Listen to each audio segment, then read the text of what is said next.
Okay, purihin ng Diyos. Salamat muli sa mga children. At wala na oras. Wala tayo kahit may iksing topic kasi kailangan natin mag-Sunday school kahit paano. Pero bago yun, tayo muna mag-pray sa umagang ito. Sige, tayo yun po at bumikit. Tayo manalangin. Lord, salamat po sa umagang ito, sa iyong kabutihan sa amin. Pagdubayan mo kami, Panginoon, samahan sa aming mga tatalakayin. Nawa, ikaw ang laging mapaparangalan sa aming buhay nito. Purihin ka, salamat sa buhay at kalakasan na ipinalulog sa amin. Salamat, purihin ka sa pangalan ni Jesus. Amen. Palakpakan natin ng Diyos. Hallelujah. Purihin ang ating Panginoong Jesus. Yan. Okay, at sa umagang ito,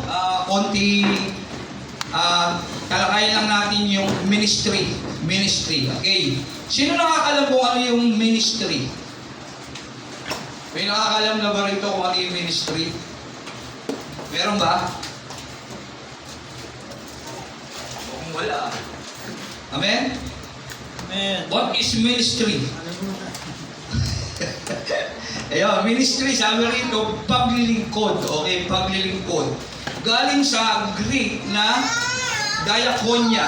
Tama ba yung bigkas sa Greek? Kung di ako nagkakamali, sino ba yung magaling sa Greek dyan? Diakonia, galing sa Greek word na diakonia, na ibig sabihin, to serve. Yeah, ministry, to serve. Diakonia, to serve. O paglilingkod na ginagawa natin sa Diyos, ministry. Okay? Ano yung ministry? Paglilingkod. Ano sa Greek ang ministry? Diakonia. To serve, ibig sabihin, to serve, o galing sa Greek na diakonia, to serve. Okay, hindi lang ito para sa aming mga pastor, sa mga guro, pangkalahatan, sa bawat believer, sa bawat Christian, dapat meron tayong ministry ginagampanan. Okay? Tama po ba? Ito ay lahat, kasi nung umakyat si Jesus sa langit, sabi niya doon, humayo kayo at ipangaral ang mabuting balita. Hindi lang sa mga pastor yung sinabi, sa lahat. Merong 500 higit doon. Hindi naman lahat sila doon, disipulo ni Jesus na mga itinrain niya para maging pastor, maging evangelist. Tama ba po ba? Marami, 500 higit na katao yun doon. At sinabihan ni Jesus Christ na humayo. Kaya binigyan sila ng ministry ng Diyos. Okay, kaya hindi ito para lang sa pastor, sa bawat guro, ito ay para sa lahat ng believers. Sino rito yung mga sumampalataya tumanggap kay Jesus na? Amen. Amen. Okay, kaya lahat tayo dapat merong ministry ginagampanan. At ang goal talaga ng Christianity, ng ministry dapat is to go and make disciple. Isa sa part ng ministry yan. Amen po ba? Ang ministry merong dalawang bagay. Ano yung dalawang bagay ng ministry? Meron bang nakakaalam? Wala pa? Okay, kaya ito ituturo natin ngayon, ibahagi ko lang. Dalawang bahagi ng ministry, meron tinatawag na fellowship. Sabihin nyo, fellowship. Fellowship. Pangalawa, service.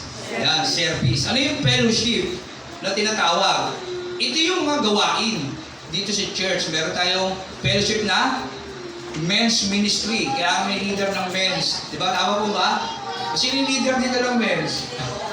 Yung Brother Rudolph, tama ba? Hindi ba? Okay, yan. Men's ministry, women's ministry, tama ba? Meron youth ministry, si Mikael, si Lakia leader. Yan. Ano ba? Children ministry. Yan yung tinatawag na fellowship. Na yung fellowship kasi, ito ay binubuo ng mga Kristiyano. Nagpupulong-pulong, nagsasama-sama, hindi pwedeng isa. Kaya nga, fellow, may kasama ka. Okay? Hindi pwedeng nag-iisa. No man is an island. Okay? Kaya lagi nag-uusap yan patungkol sa gawain ng Panginoon, patungkol sa salita ng Diyos. Amen? Kaya na part ng ministry, fellowship. Service, ano naman yung service? Ano yung bumubuo sa service na tinatawag? Ito yung physical na ginagawa mo. Na, sabi doon, ang ministry to serve. Ito naman, paglilingkod na piskal, yung gumagawa ka para sa Panginoon. Amen. Ano yung mga yun? Andiyan dyan yung usher, prayer warriors, evangelism, cook, Yan, mga nagluluto sa church, yan yung bahagi ng mga service. Kaya yung church dapat merong ganon. Alam po ba? Sa church ba natin merong ganon? Meron. Kaya ayan yung ministry na dapat nating malaman. To serve. Para maglingkod kanino? Sa Diyos. At ito ay para sa ating lahat, hindi lang sa mga pastor. Dapat individual, every Christian na nagsasabing tinanggap niya si Jesus Christ, meron siyang ministry. Maaring kasama siya sa fellowship, nagkakandak siya ng fellowship, kaya devotion, mga gawain natin, devotion, prayer meetings, dapat nandiyan tayo lahat. Kasi part yan ng ministry. Tama po ba? Sunday worship service, yan, dapat part lahat yan ng fellowship. Dapat umaattend tayo dyan. Sabi ng Hebrew 10:25, dapat umaatin tayo sa mga pagtitipon kasi yun yung mga kasanayan at gawain ng mga individual ng Kristiyano. Amen? Service, yan, meron tayo tinatalaga dyan, usher, kapag may pumapasok. Kamusta po kayo? Meron ba kumakamay dyan sa pintuan kapag may mga bisita, may mga nagpapasulat ng pangalan, o kanya-kanya na lang tayo sulat. May usher dyan. Kakamay sa mga pumapasok, maghahatid para upuan nila yan, lalo na yung mga newcomers, yung mga bago, hindi nila alam basta sila uupo, nahihiya yan. Kaya sila yung mag-a-assist doon. Yun yung trabaho ng usher. At dapat lagi nakangiti yan. Sila yung nag-comfort sa kanila. Pagpasok at paglabas nila ng church, dapat yung ministry nila pagiging usher, nagagampanan niya ng maayos, ng gamit ang puso ng ating Panginoong Hesus. Amen? Kaya tandaan niya, pagka na-assign kayong usher, dapat welcome niyo yung lahat. Dahil sa Panginoon ay inyong pinabililingkuran. Amen? At ang main point ng ministry ay para ikalat ang salita ng Diyos. Magtanim ng buto. Aling buto? Salita ng Diyos. Good news. Gospel. Aling gospel? Si Jesus, yan. Si Jesus ang gospel. Tandaan natin yan kasi yung buto na yon, ito yung buhay na salita ng Diyos na magbibigay kaligtasan. Ang gusto kasi ng Diyos, lahat ng tao maligtas. Kaya kailangan ng ministry magtanim ng mga buto. Okay? At ang buto na yon, si Jesus, na dapat itinatanim sa bawat puso ng bawat tao na hindi pa nakakakilala sa Kanya. Kaya kailangan ng ministry mag-invite. Tama ba? Mag-invite para saan? Para taniman ng buto. O kaya maghanap. Pagka nag-evangelize ka, maghanap ka ng matataniman ng buto ni Jesus. At kapag na-invite mo yan, yung buto na yun, tatanim sa kanyang puso. Kaya lang, merong mga butong nalaglag. Alam niyo na yun sa Matthew 13. Mabato, matinig, at meron din naman sa matabang lupa. Kaya nawa, yung buto na tinatanim mo na yun, sikapin natin na maging mataba yung puso niya. Kaya nasa atin din yun. Kaya napakahalaga na ipakikita natin yung buhay ni Jesus sa atin, yung pag-ibig ni Jesus. Kasi nawawala ng gana yung mga unbeliever kapag hindi maayos yung ating pagpapakita ng buhay ni Kristo. Kaya dapat nasasalamin yung pag-ibig ni Kristo sa atin, hindi yung pakitang tao lang tayo. Kaya hindi tutubo yung buto. Kaya nasa ating mga kamay, ating mga paglilingkod, ating tunay na pagkilala kay Kristo, yung nakasalalay, yung pagtatanim ng buto. Amen? Kung tayo masipag at tayo talagang punong-puno ng desirement para ipakita yung puso ng ating Panginoong Hesus. Pagka yung invite natin na yan, na pangalagaan natin ng maayos, na alagaan natin, binibisita natin, magiging new believer siya. Okay, new believer. Ano yung sabihin ng new believer? Hindi na siya na-invite lang. Kasi mga na-invite lang yung ngayon lang pumunta. Ito yung mga bumalik na. 3 beses, 4 na beses, 5 beses, at nanatili na. Yan na nagiging new believer ang tawag doon. Nagiging bago, nakakilala na sa ating Panginoong Hesus unti-unti. Hindi pa malago, pero andun na yung pagkakilala niya. Kaya nga dapat, anong gagawin ng nagmi-ministry kapag kagano'n? Meron ng invite, meron ng new believer. Dapat binibisita niya yun.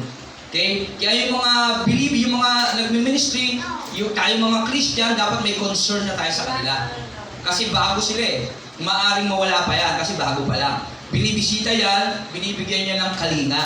Okay? Kaya kung ano meron tayo, bahagian natin sila Okay? Ayun yung trabaho natin eh.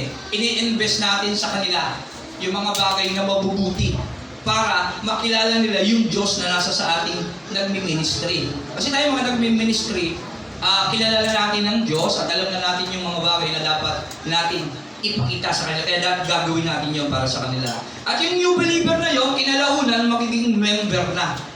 Okay, alam ko na ibahagi na ito nung nakaraan eh. Tama? Nagiging member na. Invite, new believer, ito yung trabaho ng ministry nag-i-invite, tapos ginagawa niya yung ina-invite niya ng new believer.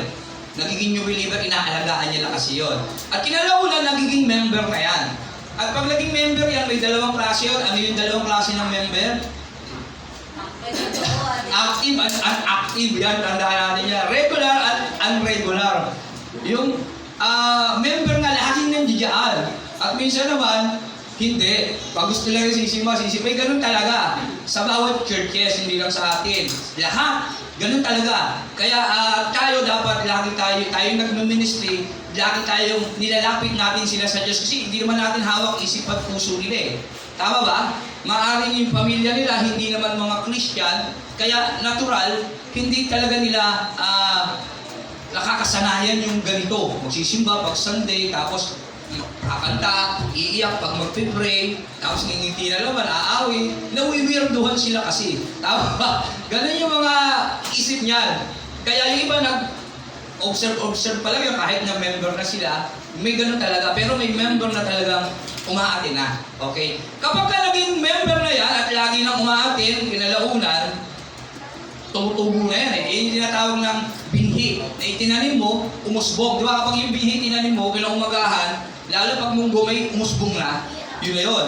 Pag kinalaunan, pag tumagal, nagiging new believer na siya, meron ng dalawang dahon. Pangatlo, pag naging member na yan, naging tatlo na yung dahon yan. Tama? At pag naging kinalaunan tumagal sa church at inaalagaan natin yung mga miyembro natin, nagiging worker na yan. Nakakatuwang na natin yan. Kaya doon natin tuturuan ng pamantayan ng ating iglesia. Yung mga palatuntunan nito, yung mga batas na meron tayo dito para meron na rin siyang pundasyon sa kanyang pananampalataya. Amen po ba? Amen. Yung natutunan na natin sa ating Panginoon, yung pananampalataya meron tayo, dapat alam niya na yun. Ini-impart na natin sa kanya kasi yun din ibabahagi niya sa iba. At pagkatapos ng pagiging worker, doon na yun magiging leaders. Amen? Yan, nagiging leader na yan. Kasi lumalaki na yung kanyang pananampalataya sa Diyos, magbubunga na yan.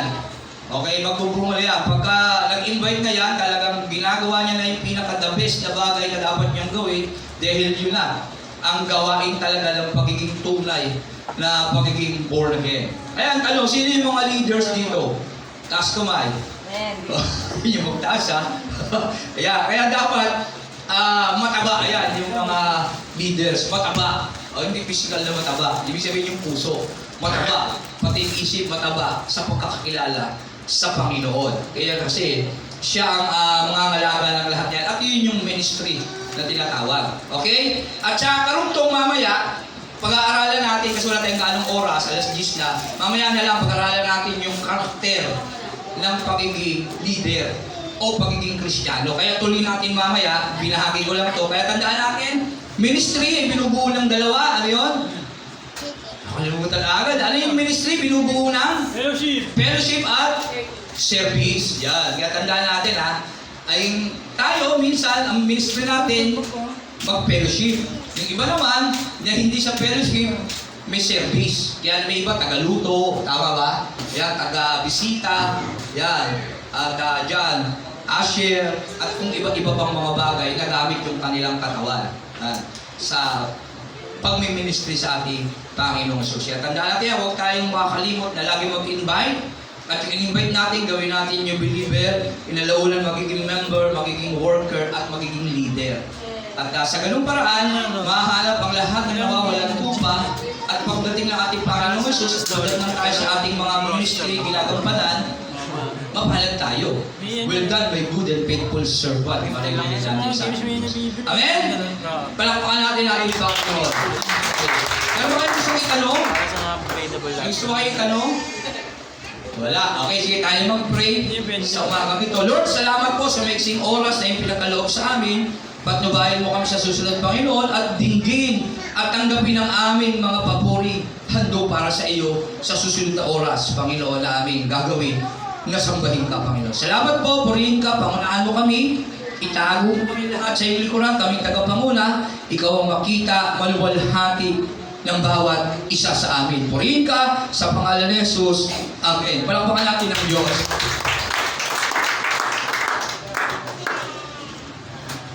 Hindi binigyan. Okay, sige tayo pwede lang mag-CR, tapos mamaya magsimula na tayo nga sa mga song leader, sa mga musician. Ready niyo na po yung inyong mga gamit.